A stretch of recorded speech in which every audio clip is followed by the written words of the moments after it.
I'm going to sit here and once again explain to you how different the world is when you have a mind which isn't warped and affected easily by outside influences. You are never going to become a robot.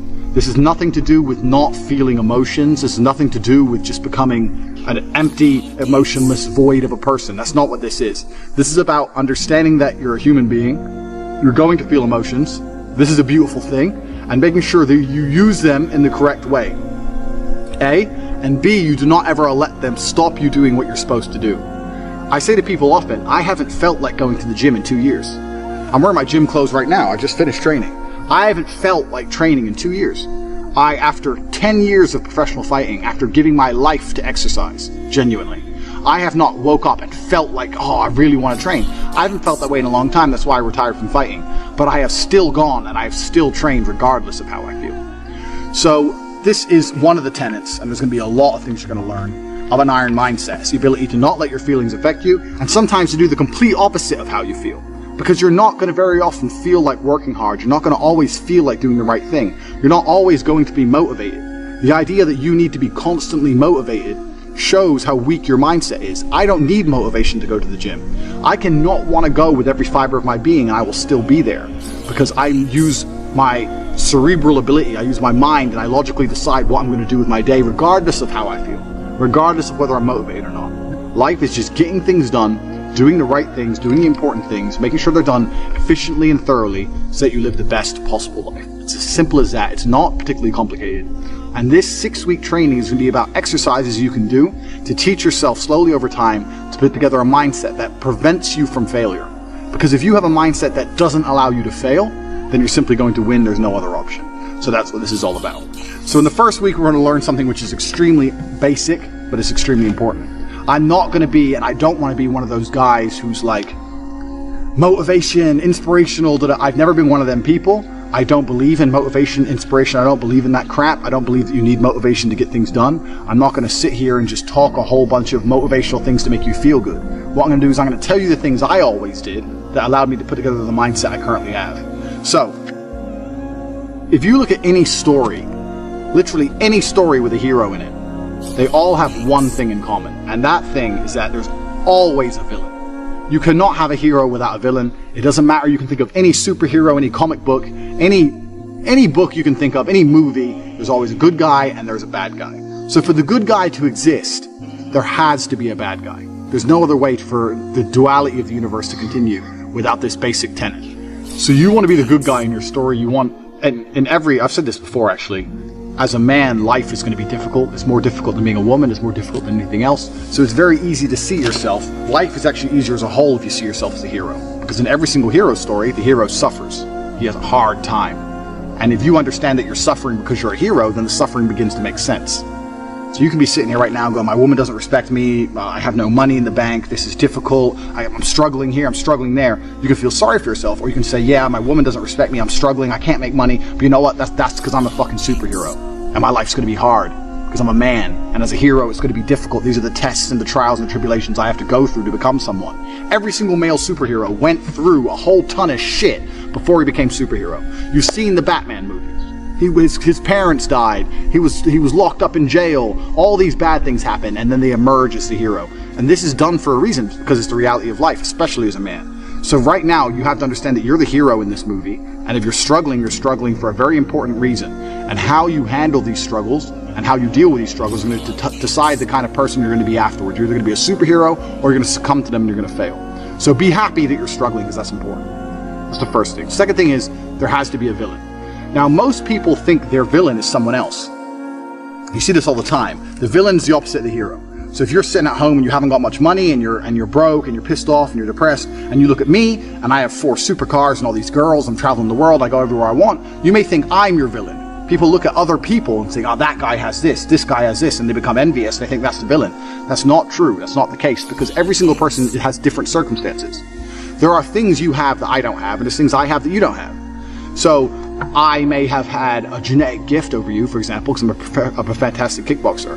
But you may have been born more wealthy than me. I was born in a very, very poor family. So I had advantages and disadvantages. You had advantages and disadvantages. So comparing yourself to other people is asinine, and it's inane because it's not a level, fair playing ground. There are some people who are born to millionaire parents who are gorgeous, model, good looking, and have six packs without trying. Some people are lucky like that. That's just how it is. So comparing yourself to these people is not going to help you. Your villain is nobody else. Your villain is someone you're going to create. And you're going to create your villain because he's going to motivate you to be the most powerful hero you can possibly be. So you're going to create your villain. And this is the task for the first week. This is a 6-week training course. And over each week, you have a very important task. And the task for this week is to create your villain. To make sure that there was no disadvantages involved, your villain's going to be a clone of you. But what your villain's going to have is he's going to have some things you don't have. And your villain is going to be the person who basically, without requirement for motivation, without being, no matter how he feels that day, no matter how stressed he is from work, regardless of what happens to him, your villain's going to be the guy who always does exactly what he wants to do. So your villain's going to be the guy who goes to the gym regardless of how he feels. Your villain's going to be the guy who approaches every beautiful girl he ever sees and says, "Hey, I really think you're beautiful." Goes over to him and talks to them. Your villain's going to be the guy who asks for a raise at work. Your villain's going to be the guy who does everything he wants, regardless of how he feels, regardless if he's not motivated or not, regardless if he's shy to talk to that girl or people are watching, or his ankle hurts, he doesn't want to go to the gym, whatever. Or he thinks his boss is going to fire him. Your villain is that dude who does anything he wants to do. So for this week, you have to sit and you have to make a list of all the things. You have to sit there and say, if I did everything I want to do, if I were to be the best version of myself possible, what would I do? Okay, well, I'd go to the gym every day. I'd get up at 6 a.m. and I'd go to the gym every day. You write that down. I'd approach every beautiful girl I ever see and I'd introduce myself and try and get their Instagram or their number. You'd write that down. For example, I'd start a side business. Even though I don't know anything about it, I'd learn how to make websites. My villain's the kind of guy who would sit there and he'd learn how to do it by himself and he'd start his own online business. Write that down. My villain's the kind of guy who reads really important books. I say I don't have time, but my enemy, this villain, he reads books. He finds time. He doesn't watch TV ever. He doesn't waste time ever. He doesn't eat junk food. He reads books. Writes it down.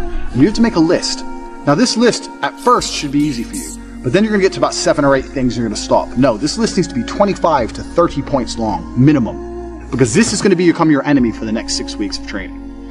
You want to become a hero, you need someone to battle against. This is who you're battling against. You're battling against a better version of yourself, a version of yourself that doesn't succumb to how he feels, but does what he's supposed to do anyway. So this is who your villain's going to be.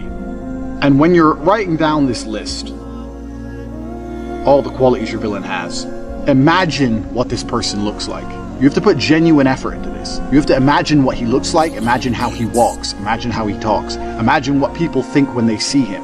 Imagine how different you would be if you had been going to the gym every single day for an hour and a half, every single day for the last 2, 3, 4 years. Imagine it. Imagine how differently people would look at you. Imagine how differently females would treat you if you were jacked like that guy would be.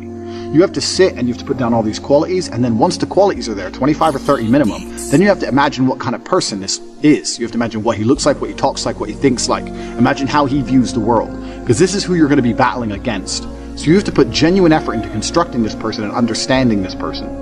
The reason I'm saying do this is because this is what motivates me every single day. When I was training for a fight, the reason I'd always go train is because I knew my enemy was training. But when I stopped fighting professionally, I thought, well, what enemy do I have? And I realized I had to create my own. So when I don't feel like going to the gym, I imagine I've built my own enemy. I won't even list all the things that my enemy has. He has a whole bunch of shit I don't have. And he would be an nearly impossible person to beat. But when I sit and I don't feel like going to the gym, I know my enemy's training, because he trains no matter what, regardless of how he feels, regardless if he's pissed off, or if there's traffic, or it's raining, or he's tired. My enemy trains. When I see a girl and she's beautiful, but all her friends are there, I'm afraid they're going to laugh at me, my enemy wouldn't give a f***. He'd go over there anyway. That's who he is. He's the man. So when I understood who I was truly battling against, then you have 2 choices. You either rise up to try and take him on, or you become a little pussy. You have the choice. Do I want to lose to this man I've created and I've built? Do I want to lose to him, or do I want to beat him or compete with him? And you have to make a choice, and you sit there and go, well, I know that the person I created in my mind, my arch nemesis, would go over there and he'd talk to all the girls. 2 of them, let alone 1. And the crazy thing about all of this is that this person is you. This person is you. It's just you with a little bit of a different path or a different take on life. It's you who's the person who does whatever he's supposed to do regardless of how he feels. It's you with an iron mind. This is the exact point of it. The reason creating this enemy is so important, and the reason viewing him and seeing how he sees the world and understanding how important and powerful this person is important is because that person is you. That person is you who does what he's supposed to do.